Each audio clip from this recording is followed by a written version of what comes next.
Webale nnyo genda maaso n'okutugoberera okola omulimu gw'amaanyi okubanga osubscribinga ku mutimbagano guno omukutu ogwawaswa Emma YouTube channel subscribinga tufune ba subscribe emitwalo 10 ate tusobola okubanga ebintu tubikwasaganya nabaganja atumenya record tubenga ffe tusobola okufuna award B eza silver button. Kakati Dr. Viv Organic Access Building ye musawo omukulu wajja kujjanjaba detoxification butwato tuwo obunyodde obiridde gende omusawo mugambe munange netago cleansing ko mubiri Dr. Viv ajja kikolako enamba esimu ku screen weri. Kakati ne brand shoppers bajja kwambaza engoye gendayo nabe enamba esimu kweri awo munange njagala tutandikire eggwanga ligenda maaso n'okubanga likungubagira abadde speaker omukulu Jacob Oulanyah eyafiridde mu ggwanga eri America Seattle Washington mu ddwaliro erimanyikiddwa nga Seattle University Hospital erimu ku malwaliro agali ku mutendera gw'ensi yonna mu by'obujjanjabi. Amidst nga Jacob Oulanyah yakafa abatali bamativu batandise okuvaayo. Tugenda kwebuza ekibuzo ekisooka, Jacob Oulanyah yafudde ki?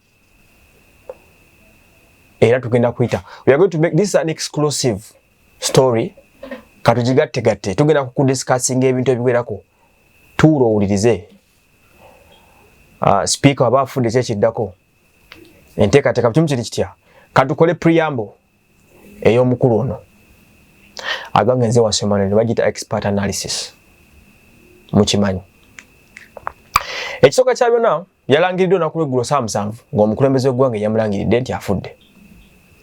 Olunaku lwa leero gakedde kusaasaana nga taata wa Jacob Oulanyah omukulu amanyikiddwa nga Nathan Lokori agamba nti si mumativu n'enfa ya mutabani we. Omusajja ono akyogera lunye agamba nti mutabani we yaweereddwa obutwa.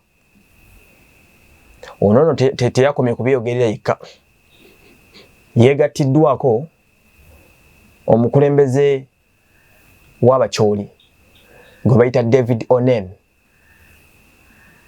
saako n'ababaka abalala okuva mu mambuka naddala ababaka abakola ekitundu kino ky'omambuka ekyo abegattira mu kibiina abava mu Acholi sub-region. Bano bagamba si bamativu, they have a belief nti mutabani waabwe Jacob Oulanyah ayinza okuba yaweereddwa obutwa okusinzira bagamba. Era mu bigambo badde mpulizako ku interview y'omukulu oyo akulembera abakyoli omukulu David Onen ng'agamba nti kafuuse kagenderere has poison become an elimination system in this country? Ebibadde bigambo bya mukulu ebibadde mpulizako ku mawulire. Bano balina okukkiriza nti omwana abe teyeefiiridde, teyafudde natural death bwe bagamba. Era bagamba this time around bagenda kuyimirira, baagala report, baagala gavumenti ebannyonnyole sipiika yafudde ki. N'abantu bonna bava mu mambuka eyo si bamativu era walabiddwako olunaku lwa leero ababadde beekalakaasa okufa kw'omukulu Jacob Oulanyah. Ebintu bya Jacob bino byatandika bitya? Okusinziira ku ebyo nja kuba kubuulyako bye tuzenga tugoberera akatini. Jacob Oulanyah ono tasobodde kutuweereza entebe wa speaker gimazeemu emyezi nga 8 naye entuula zalabiseko mu parliament zentini ennyo obudde businga bumaze ku ndiri. Waliwo reports eziraga nti omukulu ono abadde ayina kansa ow'ebyenda. Ezo reports ezimu ku biraga. Those are some of the stories coming. Era ng'obadde ba Jacob Oulanyah okusinziira ku bivaayo tugeza portrayinga sofa ekiri fronted nga sinabatuuka waawo. Robert Mao yasigadde mu America alinda kukola nteekateeka ya coordinating enteekateeka y'okuzza omulamuzi ne gavumenti saako n'okudda n'ebyo ze bayita postmortem ndowooza. So eggwanga lirindiridde Saabalamuzi Alfonso Owiny-Dollo gwe tusuubira nti enkya kuba atuuse mu ggwanga ku Lwokubiri. Ono yalina presiding off omukolo ogw'okusooka okulonda speaker omupya awo tujja tutuukawo. Omukulu ono katuddeyo ku kyobulwadde katini nnyo n'engeri gy'ebintu butambulamu. Mu maka ge ag'emuyenga Jacob Oulanyah abadde abeerayo yekka era abadde si mufumbo. Mukyala Jacob Oulanyah yafe yasooka mu 2013 n'awasa omuwala amanyikiddwa nga Winimo. Bw'amuwasa mu 2016 kooti yabasatulula kye bayita okukola divorce. Era okuva olwo Right Honorable teyaddamu omugenzi kati teyaddamu kuwasa mukazi yenna. Mu maka ge kigambibwa nti abedde ebeerayo ne handola we oba muyita omukozi abadde amuyambako ewaka. Era ng'obulamu bwe bwatandika okubeera nga si bulamu bulungi. Okusinza ku gaddagaveeyo kigambibwa nti abadde nga asumbizibwa kansa w'omu byenda yabadde nga mulyambu era yasooka n'ajjanjabibwako wano ku butaka. Bwe yanafuwa ennyo n'asitulibwa n'atwalibwa mu ggwanga erya America. Era nawuliddeko nti wiikisi 5 z'amaze mu America abadde tajjanjabibwangako ng'abasawo bakakkanya mbeera okusobola okuba nga atandika okurespondinga ku ddagala. Those are now the stories we are getting okusinziira ku ebyo ebiriwo. Bino tubyogera mu mbeera nga abafamire okuli taata we n'abakyoli n'abava mu Northern Uganda abagamba nti mutabani waabwe Jacob Oulanyah yaweereddwa butwa ekyo bakyogera tebakirumamu. Era batusina okugamba nti obutwa bufuuse baana baliwo. Era bayebuuza ekibuuzo nti lwaki buli avaayo nga wamambuka n'afuna ku kifo ekinene tawangaala mu kifo ekyo. Kyekibuuzo ekisinga okubeera ekikulu mu bantu bano. Omanyi bano abasajja bamambuka bamukwata batatya. They are always open ku nsonga zaabwe era points zaabwe bazoogera ne baziggusa. So nolwekyo kitegeeza ki nti gavumenti eyaffe eyawano e Kampala erina obuvunaanyizibwa kati okunnyonnyola abantu kiki ekiddako era erina obbabuulira lipooti entuufu. Oba munfuna bulungi nnyo. So kati bwe tuyimiridde kyekyokuba nti abadde ne kansa w'ebyenda, that is another disease eyogerwako nti ezimu ku ndwadde ezibadde zimusumbuwa era mbuzi ezibadde ze zimugonzezza okutuukawo waatuuse n'asobola okuba nga tasobodde kusimattuka kudda. Ebyo tubyogera bwe tulinda postmortem eri official ejja okufubutuka e Seattle. Era e Seattle eno gy'abadde abadde ku ddwaliro agamu ku malwaliro agasinga okubeera ag'amaanyi mu nsi yonna mu kujjanjaba kansa ku Seattle University Hospital. Omukulu ono Jacob Oulanyah gy'abadde ajjanjabibwa. Kigambibwa nti President Museveni yamanyako ku kulwala kwe era bwe yamanya nti omusajja we ayongedde okugonda. Omukulu ono bw'atandika okulwala kigambibwa nti mukama we President Museveni yamanyako nti Jacob Oulanyah alwadde era nti yalagira bakole enteekateeka esitula Jacob Oulanyah atwalibwe mu ggwanga erya America. Olw'okuba yali munafu nnyo kyabakalubirira nnyo okumuteeka mu passenger plane.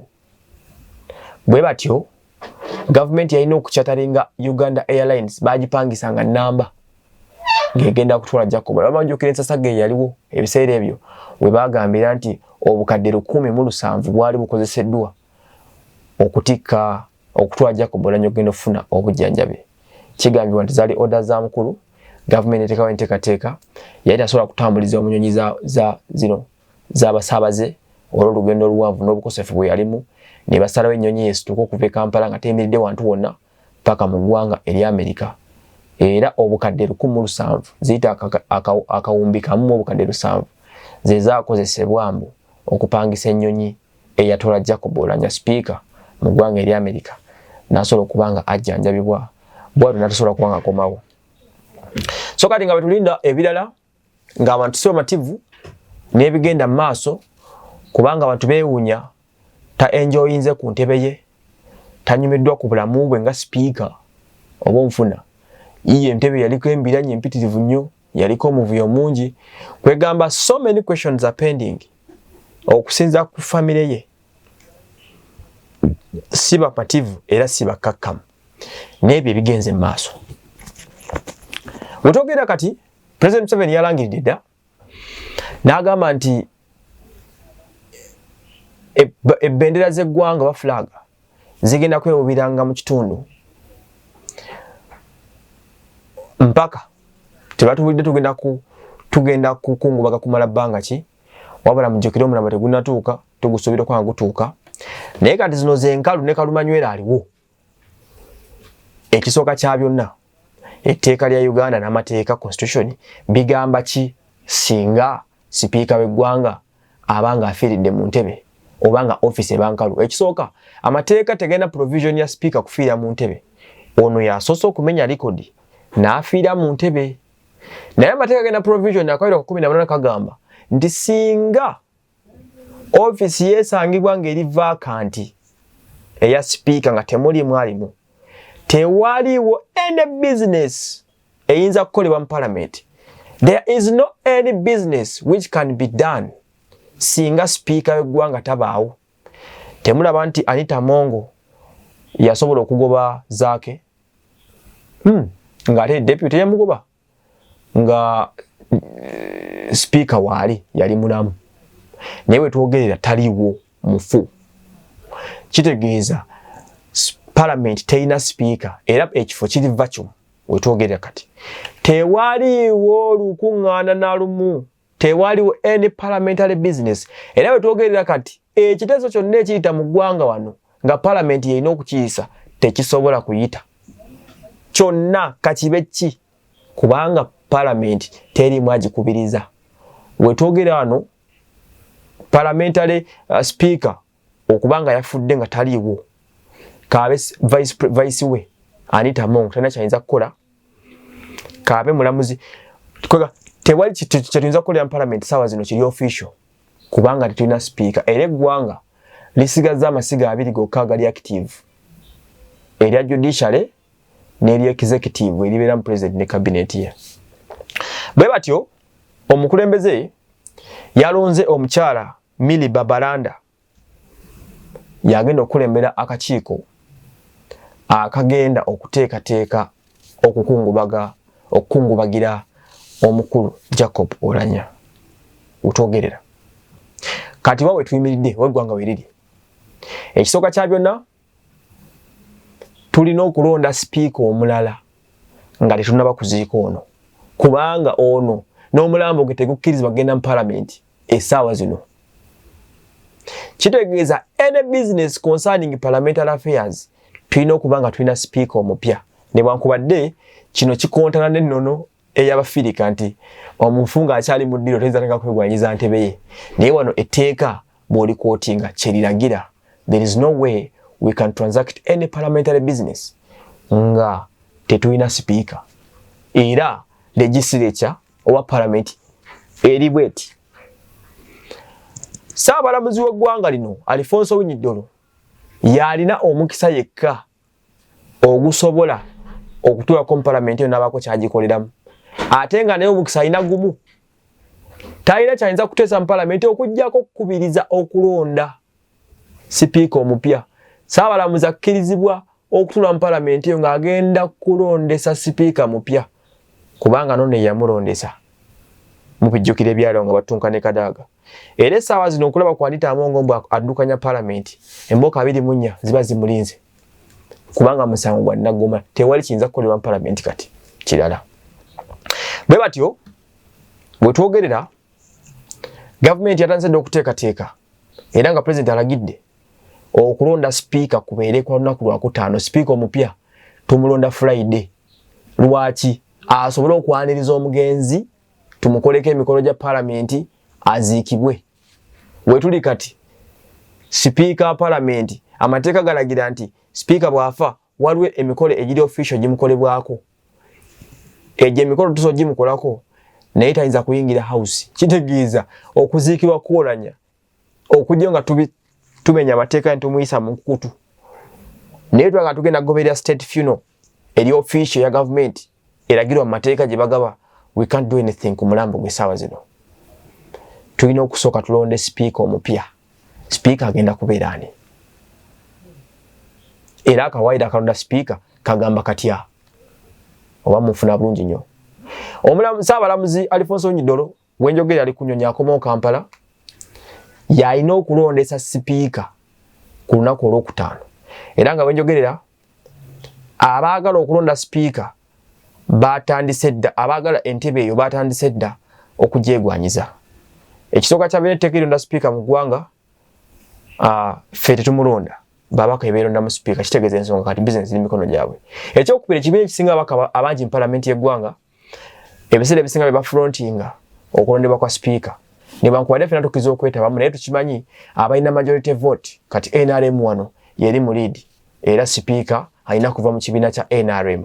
Olw'ensonga ebibiina ebirala byonna tebirina ababaka bamala kati NRM yesinga ababaka abangi currently era tugisuubira nti erina okuleading up. Kitegeeza ki? Nti NRM Central Executive Committee ne Parliamentary Committee balina okutuula. Aba NRM balina okutuula basengejje ani gwe bakwasa omumuli. Kati wetwogerera aba NRM bagenda kutuula nga bo akakiiko ka parliament abaka ba NRM bayirondemu baani be basuubira okuleeta kuwa speaker. N'abalala baagala ovuganya but of course abali ku opposition babeera basaaga mu busaazi.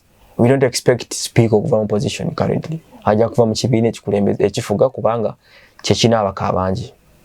Bwe batyo olunaku lw'enkya bagenda kwetunulamu then beerondemu enkya olwokusatu n'olwokuna tuzibawadde z'ennaku za kusengejja. Then ku lunaku olwokutaano Ssaabalamuzi Alfonso Nyidolo ajja kuba ali mu ggwanga atuuze parliament era parliament egenda kubeera bize nnyo basobole okuba nga balonda speaker. Bwe bamala okulonda speaker tulabe ekiddako. Speaker mitendera ki egimuyisibwamu okulondebwa. Ekisooka kya byonna bw'oba oli mu gavumenti ng'okolanga oli mu cabinet oba ng'oli minister tokkirizibwa kuvuganya ku bwa speaker okuggyako ng'olizayininze ku kifo ekyo. Kitegeeza abadde predicting Kadaga okukomawo.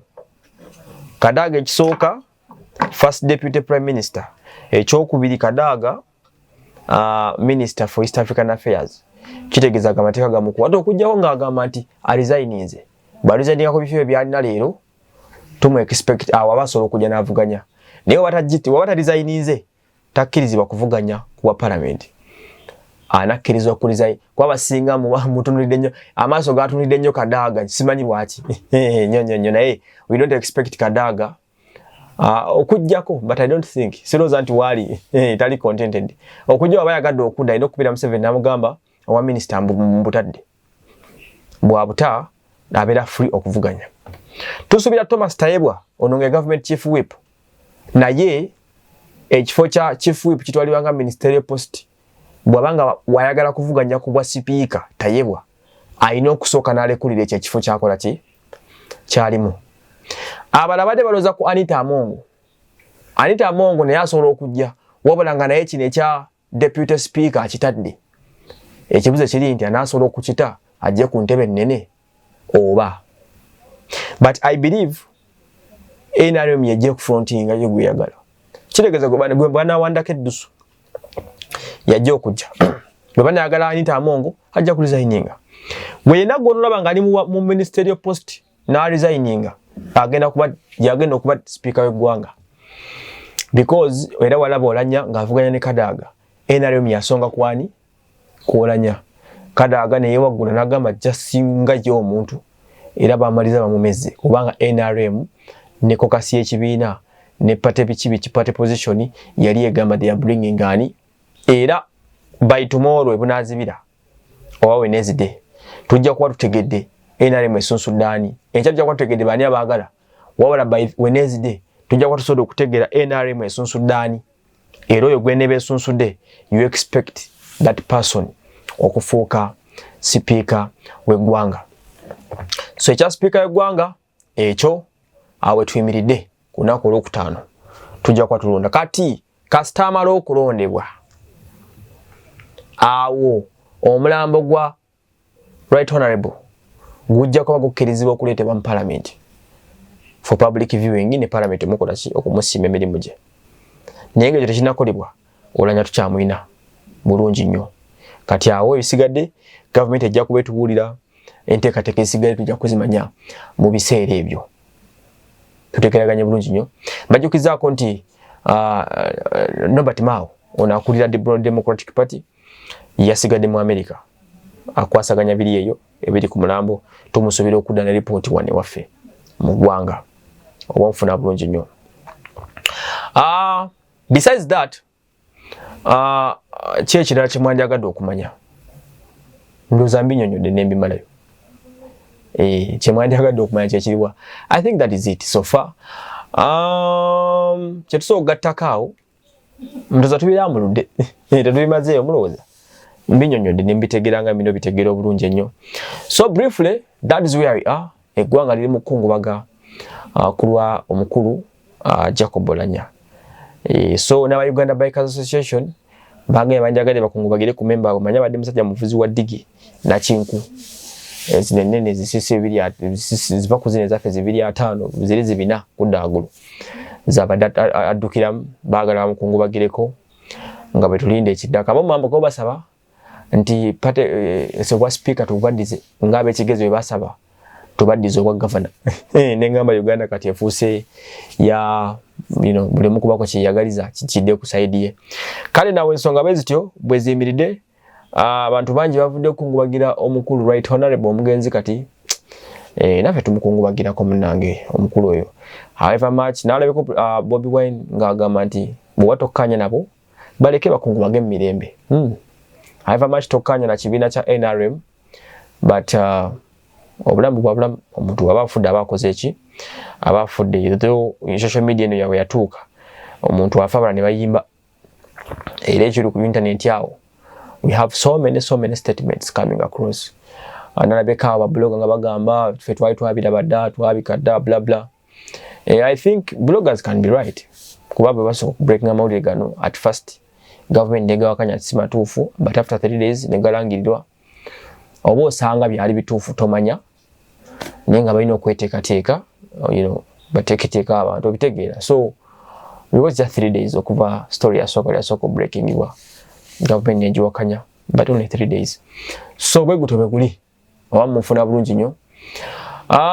I think ekyokubanga Honorable Oulanyah afiiridde bwera ggwanga atongera okujjukiza government yaffe bannange muzimba amalwaliro wano muzimba amalwaliro kubanga obukadde 107 okutransporting omuntu omu 1,700 millions man sete nyingi omuntu amulinyisa ennyonyi agende mu America.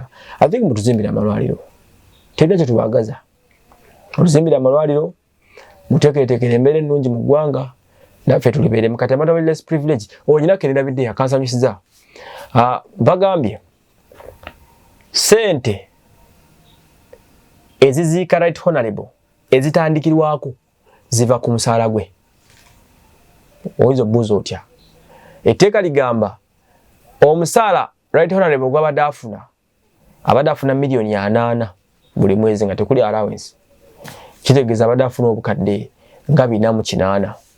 Kati bagamba nti 30% oba ebitundu 3 ku buli 100 ku musaala gwe ogw'omwaka ogumu so gw'ekisanja kyonna gutoolebwako ne gweyambisibwa mu kumuziika. Kitegeeza ki abayiga okubalaawo ku buli miliyoni 100 batolako obukadde 3. Kitegeeza wabanga badde alina miliyoni 408 genda ng'otemako miliyoni 3 ku buli miliyoni 100 kitegeeza obukadde 120 wali ogatteko obukadde obulala nga 2